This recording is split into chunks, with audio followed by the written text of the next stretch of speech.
So we heard Josh's review. He does a good job. He humors his daddy. Yeah, so I'm just getting ahead of the game because it's going to take me a while to build the rest because nothing else is built between now and the end. Well, I can't say that I got 6980 and 6981 built. But other than that, or 6985, I mean. So anyway, here we are, 6971. Intergalactic Command Base. 312 pieces, 3 figs, 1984. There's only 2 figs in the video, a blue one and a yellow one, because I've run out of black figs. They're all in previous sets, so I don't have enough to put in here, but I did buy this one. I keep on telling you I bought this one at Jackson Square. I rode home my bicycle because I needed it for the movie.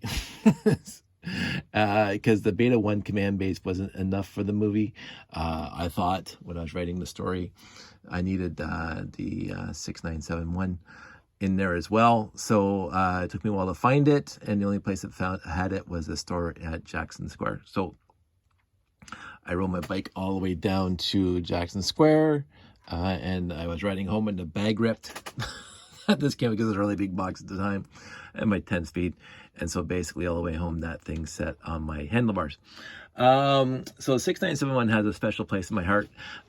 Is it better than the 6970? It's cooler. It's got a lot cooler parts and pieces. It's a lot more interesting. In the end, some of it's better, some of it's worse. So I'm not going to say which one is better overall. I like them both, and I really liked them both when they were together in the movie because I had they're like one big base.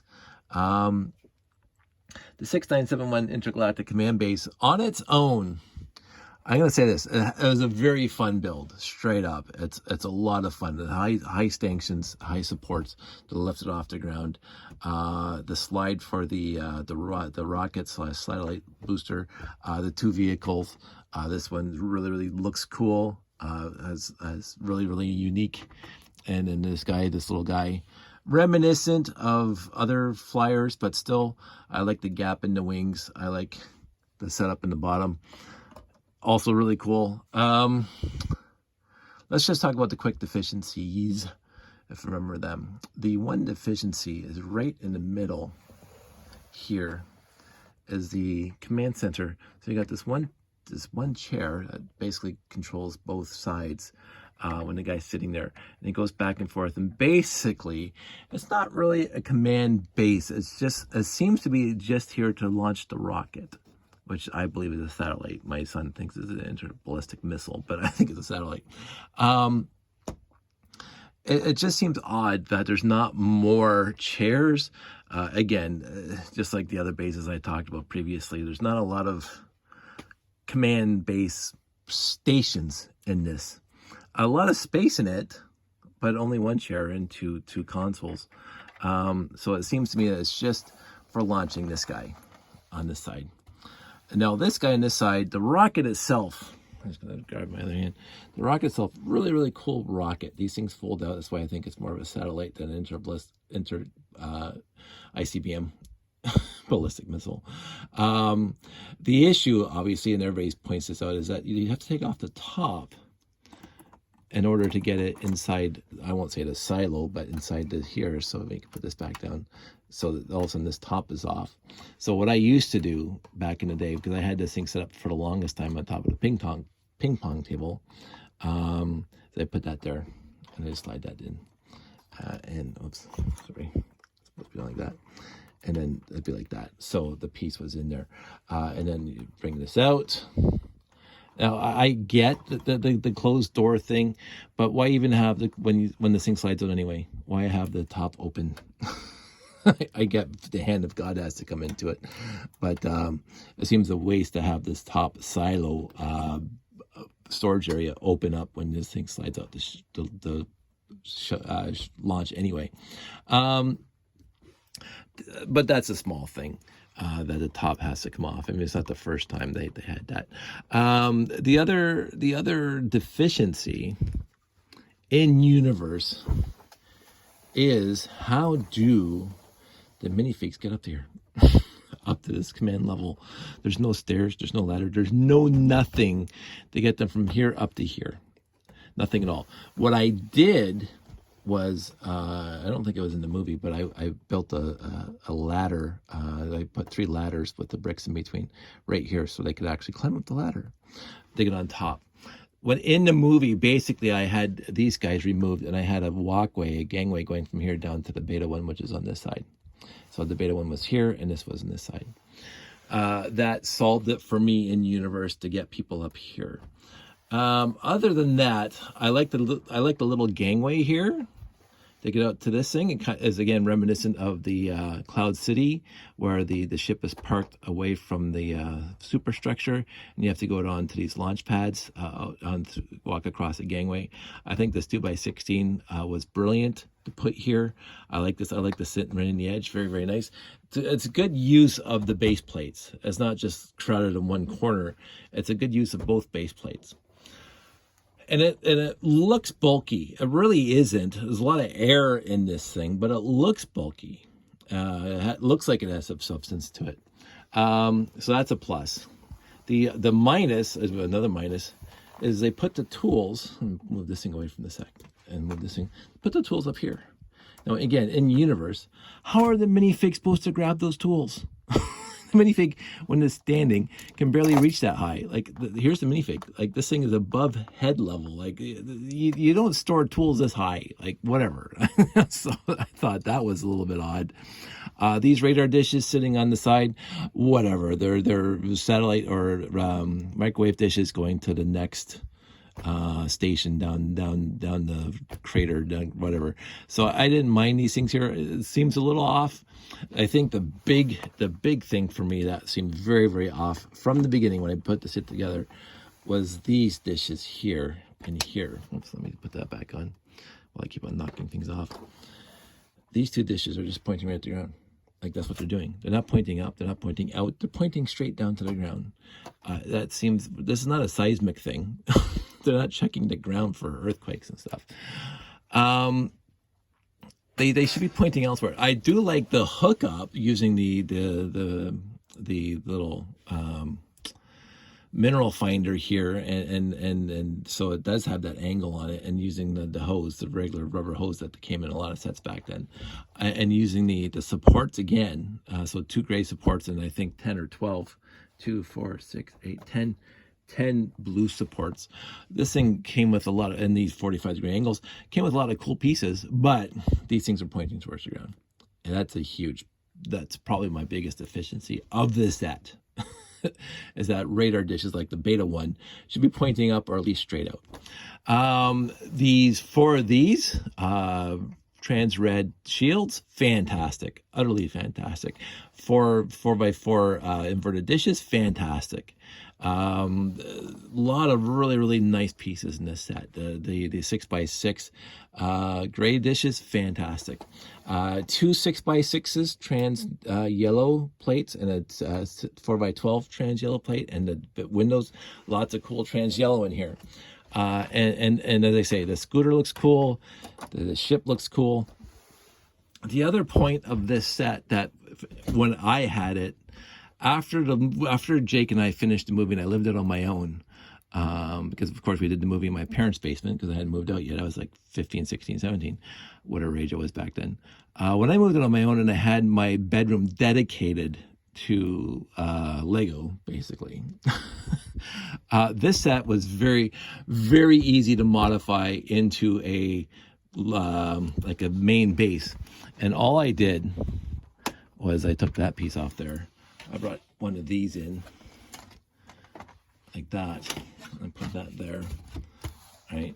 So all of a sudden I have that, I have that, I have that. And I have some really, really, really old pictures taken on my Kodak DC-120 digital science camera. So all of a sudden, whoops, I just didn't want to move that. And then I park a ship there like that, right? And all of a sudden you have a base. like a big vase. And then you have room to move. So I had this just like this on my in that spare bedroom, and I had other miscellaneous parts and pieces laying around in the ships and whatever. But I like this. It's a quick way to. Let me just.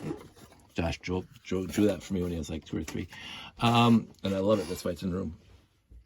I really like that setup, and I took a really cool picture using my digital science Kodak, the DC-120 camera back in 1998, that I absolutely adore, of this angle with a black background. It looks really cool because, again, one of my favorite sets ever, and a very good station also. And this looks like it's already complete. Right? So it's a really cool beginning. I mean, it's a big set to get. It was a big set for me to get at the time, but I got it for the movie. But after the movie, this is exactly how it was set up in the spare bedroom. And then I had the monorail and everything else and blah, blah, blah. But I always like the look of this. It looks like complete to start. And then, of course, you can build out from here. So there's not too many big deficiencies with the 6971. Just a bunch of little stuff. The radar dish is pointing down. You have to take the top off of the rocket to put it inside. There's no ladder or anything to get from the ground, from the crater up to the top. Those are little. You can't complain at the hand of God, right? I mean, it's a very playable set. It really is. Let's turn it around again. You can spend a lot of time on this set. Again, just like the 6970, you have a land scooter. There's no wheels on it. And then you have a flyer. This is not nearly as cool as the 6970 flyer, but it's still cool nonetheless. It's got a good diamond shape to it. It feels solid and it's small enough to warrant being in here. The lockdown on top of this base, goes up and down. Not bad. I can't complain about that at all. Here's one. This is my original from my set that I got back in the day. This is the one right out of Lego Wars. I never took it apart. The pieces have broken off after all these years, so it's missing the back parts and stuff like that. But this has never been apart since we made the movie.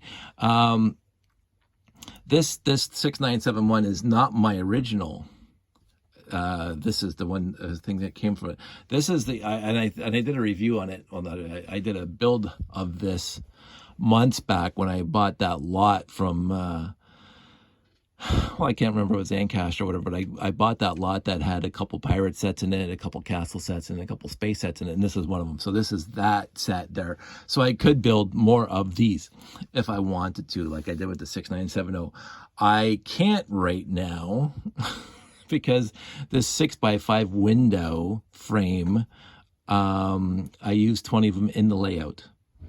And so therefore, I do not have enough to build more than this set here because I only have these 2 spares, along with the ones I have in the 6970. So I cannot build any more of this set until I get more of these window frames or I take apart my layout. And I don't think I'm going to take apart my layout, and I really don't need to build more than one 6971. So in the end, this is it. And what's going to happen, this thing was up on a shelf behind me for the longest time. I can't believe I was reaching for something the other month, and this thing fell on the ground, smashed to pieces. And that's why it was in that Ziploc that I kept on showing you guys. It was stored in a Ziploc, and it's probably going to go back into the Ziploc exactly as it is, into the bin. I have a couple Rubbermaid totes that I'm saving all my space sets that I'm reviewing here. And so if I ever do a show where I can set up all my space sets, they're all going to be in Ziplocs. So this is going to go back into Ziploc because I don't want to. It's a wonderful set. It's a big set for me to keep on display, and all my shelves up there are just full of the smaller sets, and my shelves are quite packed. So I'm going to take this one apart. In modules and parts and pieces, so you can go back together easy without instructions. But it is going to go into a Ziploc and into storage. So that's my review of the 6971. I love it, and I love it comparably to the 6970. They were both in the movie, both in our movie. That's why I probably like this one and that one, the 6970 and the 6971. The 6970 led to the movie, directly led to the movie because it led to the first story that I was writing. The 6971 I bought specifically to be in the movie. Because I didn't think the 6970 was sufficient enough to look like a command center by itself for Lego Man and the good guys. I needed a bigger, more solid-looking command center. So having the 6970 and the 6971 together, I felt that was big enough. Also for the end scene when the big ship crashes into the base, I needed something more than the 6970 and the 6971 on their own because it has to smash into both. So here's a quick story. If you watch Lego Wars, and I probably talked about this before. So here's the 6971, and I don't have a 6971 to show you, but of course it was sitting here on these two base plates, and it had the gantry going between the two that you can see in the movie. So the Dark Doomobile is very, very heavy. Really was heavy, and for the most part I was holding on to it with black gloves and a black shirt, so you couldn't see but you can see my arm in some of the scenes holding, and sometimes we had it on fishing string hanging from a pool cue, because again we filmed the whole thing on top of our pool table with the paper mache Moonscape. So, and again, when Jake and I made the Moonscape out of paper mache, we had basically a 4x4, like two base plates just like this, where we could put this base there and leave it there. That was a flat part because the moon was all, I think we did okay, let's go off on a quick tangent. Jake and I had a really good time with paper mache and building that Moonscape, and it came out about 6 inches on each side of the pool table, so it was pretty big. I don't know what the dimensions of a regular sized pool table are, but it's bigger than a 4x8 sheet of plywood. Right? So because we had a 4x8 sheet of plywood on top of the pool table, and then we put cardboard down on top of the plywood, and then we made a paper mache Moonscape on top of that. So the Moonscape itself could have been 5x9 minimum. And because the paper mache was wet when we put it on top of the cardboard curled up when it was drying, because it shrunk on top, and so it made for really cool craters. Like I to this day I remember the Moonscape being really, really cool. And after the paper mache was dry, it had a grayish tinge to it, and then we got spray paint, various grays and whites and blacks, and we just kind of held it above, like 2 or 3 feet above the paper mache, and we sprayed it, and so it just lightly dusted the Moonscape. If you look at that Moonscape, I think it was pretty good for a bunch of kids making a Moonscape on the top of a pool table. It was pretty good. You couldn't read the news because again with the cardboard and the paper mache and the newspaper. So anyway, so this thing was taped to that little area because we had to make a flat spot for this. We had 4 crater plates, and we had this one and the beta one stuck to the one flat spot on the entire Moonscape. And what had to happen is that this thing's sitting here, and then the last scene, of course, the missile takes off and it hits the back of the Dark Doomobile and blows up the back end. So the Dark Doomobile is going to crash. It's going to crash. And so we had to, again, we couldn't edit this afterwards, so it has to be one take. So what happened is that we have the raft, we're in the basement, and it's an unfinished basement.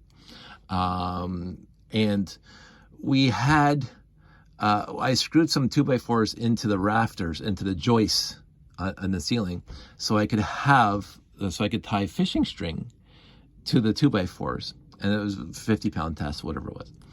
And so the dark, just picture this thing as a huge, actually, let's get something slightly bigger. So it can sort of look like what we did. And let's just waste a Galaxy Explorer because that's what we're going to do. So let's like zoom out, eh? We're going to zoom out right. We're going to way out. So anyway, so basically I put the Dark Doomobile right here, and I grabbed 2 fishing strings in the front and 2 fishing strings in the back, and I tied them up to the 2x4, except I lifted it off about 2 inches off the ground, and so it'd be like a swing, right? So, and the ceilings, 8-foot ceilings. But anyway, so what happened was that we would say action, and what was supposed to happen, this thing was supposed to come down and crash into the base. That was the finale of the movie. Right. So what had happened is that when we tied up the fishing string to the rafters, and I lifted this thing up a little bit, what had happened was I lifted it up too much. So it never hit the ground. It just basically came in, and honestly, it hit right about here, right? And the Dark, like, this thing is a beautiful ship, but the Dark Mobile is like 4 times bigger than this thing and a lot heavier. Straight up, it was a pretty big Mache at the time. It was the biggest one we could build with the pieces we had. So what happens is it comes down on the swing, like tied to the 2x4s, and it hits right about here, and it picks up. I wish we still had, because we couldn't edit it, so we had to tape over it. It picks up the Intergalactic Base and the Beta 1, and it keeps on swinging past it. So, and then what happened is that when it got way over here, past the pool table now, the fishing line broke. So all of it smashes onto the floor. Kapow! Like a complete smashed on the floor. And holy beep. Like, it was like, really? The Beta 1's gone. The Intergalactic's gone. And the Dark Doomobile is basically smashed to pieces. And we had only rented the video camera for the weekend. It was $50 to rent for the weekend. Jake's dad rented it for us, thankfully, because we wouldn't have $50 between the 3 of us. So we had a really quick rebuild the whole thing. Rebuild the Beta 1, rebuild the command center, the Intergalactic, and rebuild the Dark Doomobile a little bit. And then we restrung it up, and we lowered it this time. So what happens, and you'll see it, and it's as equally as stupid, but not as destructive. The Dark Doomobile comes in, and it hits the ground here, and because the back end's still up, it swings around, and then takes everything out. And then, of course, Pete's zooming in on the fire. You watch the movie, he's zooming in because the back end is just blown apart, and you see all the fire that we have sitting inside. And I'm saying, stop, because my Lego's melting. My Lego's on fire. Oh, I'm laughing so hard I'm actually coughing. My Lego, and he zooms right in, because he was good that way. Thankfully, he was there because he knew what to zoom in on, and you see all the plastic starting to whatever. So you see this, and then so it was the ending that we got. Had we had good editing software, we could have done something else. But this, as I say, the whole movie had to be shot sequentially, and that's why it is the way it is. But I really, when I watch it now, I have all these memories of when this thing hit here and it swung around and it smashed into the thing. It was fine. In the end, it was a fine movie for a bunch of 15-year-olds to make, or 16-year-olds to make. So many good memories with Pete and Jake. Thankfully, we got to use Jake's dad's ability to make a soundtrack much better than what we could have done with just a tape recorder, and tape over all our, me, just losing it. My Lego's burning. So we got to edit all that stuff out, and then overdub the entire movie with our voices for the actual script. But it was a lot of fun, and a lot of bricks were harmed in the making of that film. A lot of bricks were harmed in the making of that film. But it was a joy to do. I'm glad Pete found this copy and digitized it on his VHS copy. So now it's everybody from here to eternity can see it, because it's online on YouTube, and you can go back in my YouTube channel and find it. But anyway, back to just the Intergalactic Base. I really like this base, because, again, as I say, it looks like it has substance to it. I mean, there isn't substance to it, but it looks like it has substance to it. It's also, I believe, the first instructions that I ever got that actually shows a hand in the instructions, because basically it tells you that you have to pinch these pieces together. for this little angle. And the next year they released the one piece that has both these angles together on this window. But in the instructions, it basically shows a drawn hand that says this is how you put these pieces together.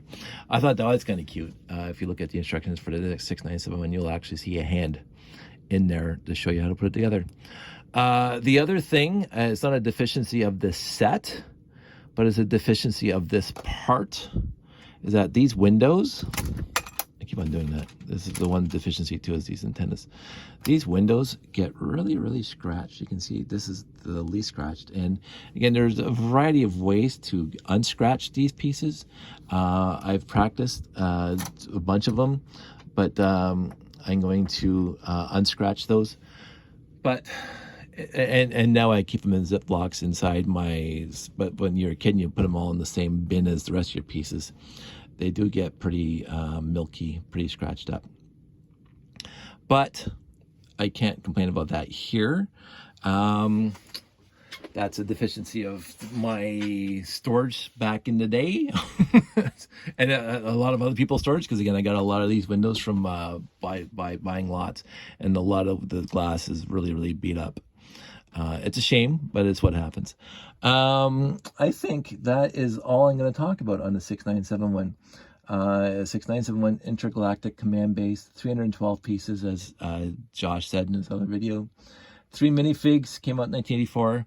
I do not have all 3 minifigs in this because, again, I ran out of black minifigs, putting all together all the smaller sets.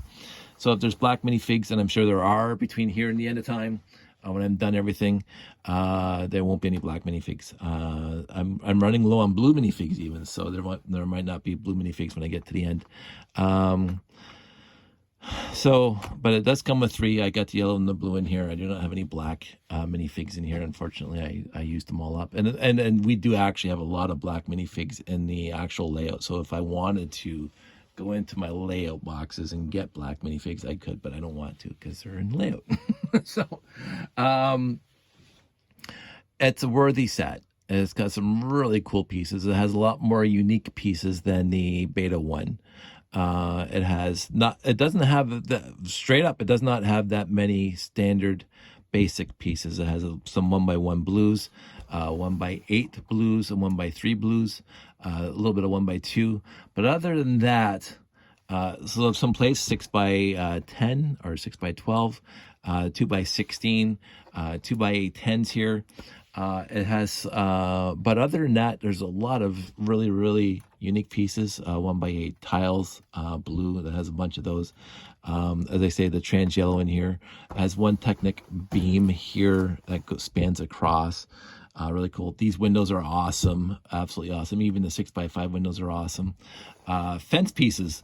I always like when they brought fence pieces, like the standard house and town fence pieces, into space. Really, I always thought that was really kind of neat that they would do that.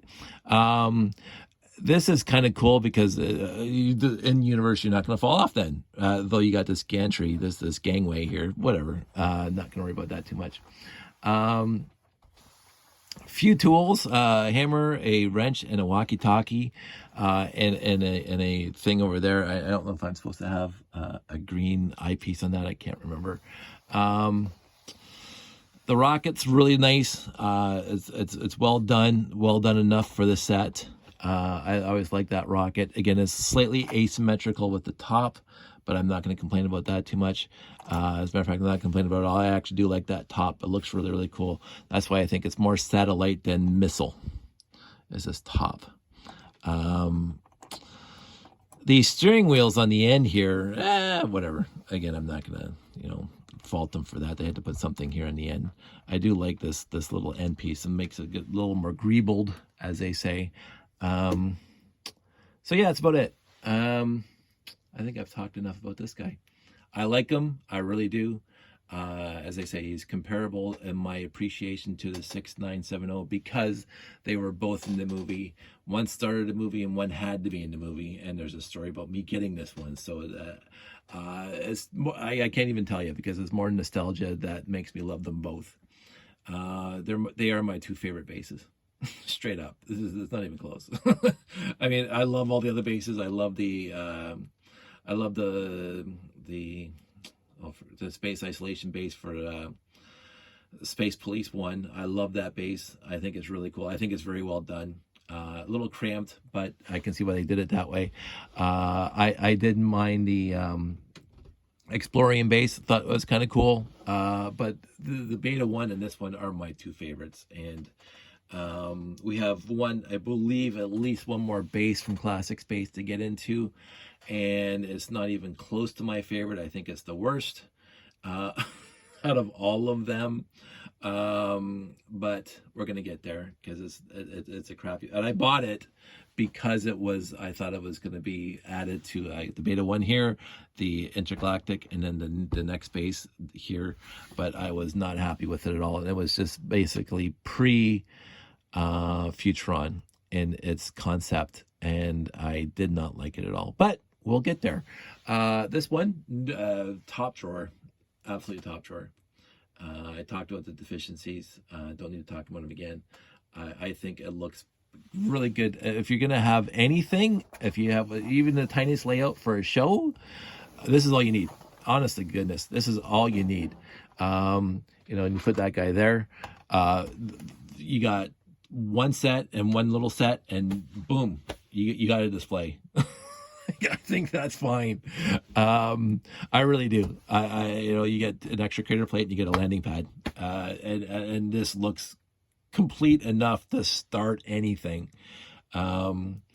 So this is another little deficiency for me. I would have appreciated the trans yellow for all these 8 windows, and even these guys. Would have been nicer, but it might have been too much trans yellow. Can't tell. So anyway, I'm gonna wrap it up. Everybody stay safe, take care. I'm gonna put this one on delay, so I'm not gonna upload it now. I'm going to upload it tomorrow at dinner time, so you guys have something, and I might be able to put another set together in the interim so I can get ahead of the game. But I am gonna upload Josh's video right now. So that's what you will see first, because it's kind of fun, and I encourage Josh to do more of that. I love this set. I really do. It's a fun set. And again, everything has to be on an angle. Like if you park it straight, no, it has to be on an angle. That's what it has to be. For me, that feel like it's ready. Just like park this guy at an angle too. Again, I'm not OCD, honest. Here's me going on and on. Park this guy beside it too. Oh, right there. There you go. It's like chips. You got the Punch and Wilcox, Larry and why am I forgetting people's names now? Second thing that goes is the memory. Eric Estrada. Oh my goodness, I cannot believe I forget people's names now. It's the second thing that goes is the memory.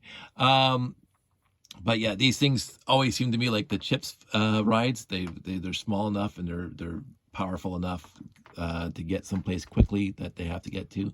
I like them. I like the fact that I kept this one together since I built this set from our movie. It has never been apart since our movie. It seems that even through all our moves, I'd always find it in the bottom of a bin somewhere. This is the one that came with this set when I put it together a couple months back. But I'm very, very happy that this guy is together now. I should just find the back pieces and put them back together because I just leave it with this set now.